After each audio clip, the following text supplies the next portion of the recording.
Hi hello every one, എല്ലാവർക്കും ഫുഡോഗ്രാഫിയുടെ പുതിയൊരു എപ്പിസോഡിലേക്ക് സ്വാഗതം. അപ്പം നമ്മൾ ഇന്ന് ഓണം സ്പെഷ്യലായിട്ട് ഒരു തക്കാളി പച്ചടിയാണ് ട്രൈ ചെയ്ത് നോക്കാൻ പോകുന്നത്.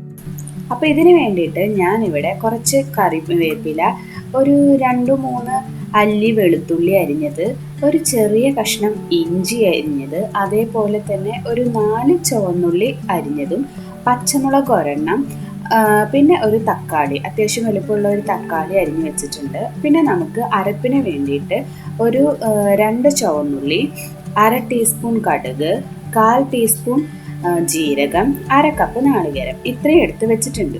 ഇനി ഞാൻ ആ നാളികേരം നല്ല പോലെ ഒന്ന് അരച്ച് എടുത്തിട്ടുണ്ട്. ഒപ്പം തന്നെ ഒരു 1/4 കപ്പോളം തൈരും എടുത്ത് വെച്ചിട്ടുണ്ട്.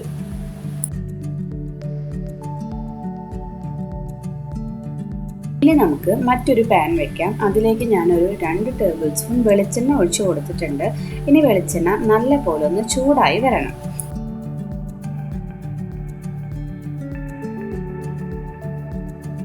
വെളിച്ചെണ്ണ ചൂടായി കഴിഞ്ഞാൽ അതിലേക്ക് ഞാനൊരു 1/4 ടീസ്പൂൺ കടുക് ഇട്ട് കൊടുത്തിട്ടുണ്ട്. കടുക് ഒന്ന് പൊട്ടി വരുമ്പോഴേക്കും ഞാൻ അതിലേക്ക് 2 വറ്റൽമുളക് പൊട്ടിച്ചിട്ടിട്ടുണ്ട്. അതേപോലെ തന്നെ ഒരു തണ്ട് കറിവേപ്പിലയും കൂടി അതിലേക്ക് ഇട്ട് ഒന്ന് പൊട്ടി വരണം.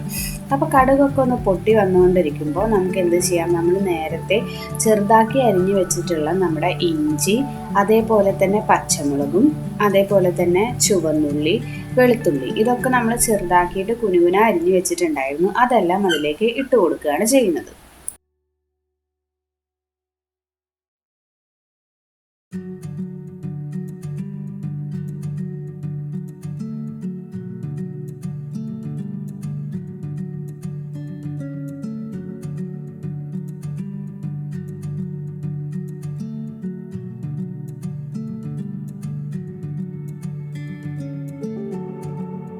ഇനി ഇതെല്ലാം കൂടി നല്ല പോലെ ഒന്ന് മിക്സ് ചെയ്ത് നല്ല പോലെ ഒന്ന് മൂപ്പിച്ചെടുക്കാം.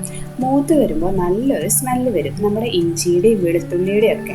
ആ സമയത്ത് എന്ത് ചെയ്യാം, നമുക്കതിലേക്ക് തക്കാളി, അരിഞ്ഞു വെച്ചിരിക്കുന്ന തക്കാളി അതിലേക്ക് ചേർത്ത് കൊടുക്കുകയാണ്. ഞാനിവിടെ ഒരു മീഡിയം സൈസ് തക്കാളിയാണ് എടുത്തിട്ടുള്ളത്. ചെറിയ തക്കാളി ആണെങ്കിൽ നിങ്ങൾക്ക് 2 എണ്ണം വരെ എടുക്കാം. ഓക്കെ, അപ്പോൾ തക്കാളിയും കൂടി ചേർത്ത് നല്ല പോലെ ഒന്ന് മിക്സ് ചെയ്തെടുക്കണം. ഇനി നമുക്ക് തക്കാളി ഒന്ന് വേവിച്ചെടുക്കുകയാണ് വേണ്ടത്.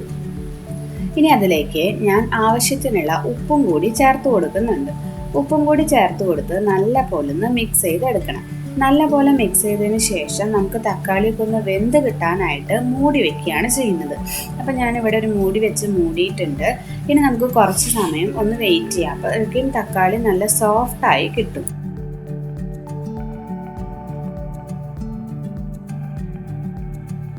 ഓക്കെ, അപ്പോൾ നമ്മുടെ തക്കാളിയൊക്കെ ഇപ്പോൾ നല്ല പോലെ വെന്ത് കഴിഞ്ഞിട്ടുണ്ട്. അപ്പോൾ ഞാൻ നമ്മുടെ സ്പാറ്റിൽ വെച്ചിട്ട് ജസ്റ്റ് ഒന്ന് അമർത്തി കൊടുക്കുന്നുണ്ട്. അപ്പോൾ നല്ല പോലെ തക്കാളിയൊക്കെ വെന്ത് സോഫ്റ്റായി വന്നിട്ടുണ്ട്.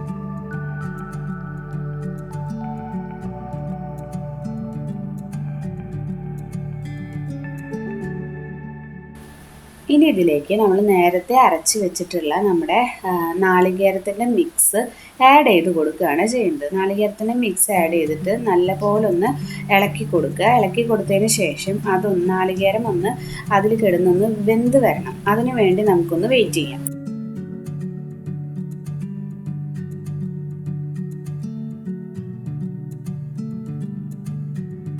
ഇനി നമുക്കതിലേക്ക് തൈര് ആഡ് ചെയ്ത് കൊടുക്കാം. നല്ല കട്ട തൈരാണ് ഇവിടെ എടുത്തിട്ടുള്ളത്. അധികം പുളിയില്ലാത്ത നല്ല കട്ട തൈര് വേണം എടുക്കാം. അപ്പോൾ തൈരും കൂടി ആഡ് ചെയ്ത് നല്ല പോലെ ഒന്ന് മിക്സ് ചെയ്തെടുക്കാം. ഈ സമയത്ത് നമുക്ക് എന്ത് ചെയ്യാം, അതിൻ്റെ ഉപ്പും പുളിയൊക്കെ ഒന്ന് നോക്കിയിട്ട് ഇനി ഉപ്പ് വേണമെങ്കിൽ ആഡ് ചെയ്യാം. പുളി വേണമെങ്കിൽ നമുക്ക് കുറച്ചും കൂടി തൈര് ആഡ് ചെയ്ത് കൊടുക്കാം.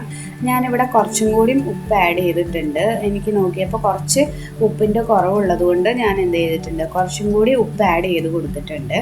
അപ്പോൾ നല്ല പോലെ ഒന്ന് മിക്സ് ചെയ്തെടുക്കുക. അപ്പോൾ ഇത്രയേ ഉള്ളൂ നമ്മുടെ തക്കാളി പച്ചടി. വളരെ എളുപ്പമാണ്. അപ്പോൾ എല്ലാവരും ഒന്ന് ട്രൈ ചെയ്ത് നോക്കുക. നിങ്ങളുടെ അഭിപ്രായം എല്ലാം കമൻറ്റ് ചെയ്യുക. അതേപോലെ തന്നെ നമ്മുടെ ചാനൽ എല്ലാവരും ലൈക്ക്, ഷെയർ, സബ്സ്ക്രൈബ് ചെയ്യുക. ഒപ്പം തന്നെ ആ ബെല്ലൈക്കണും കൂടി ഒന്ന് അമർത്തുക. Thank you for watching.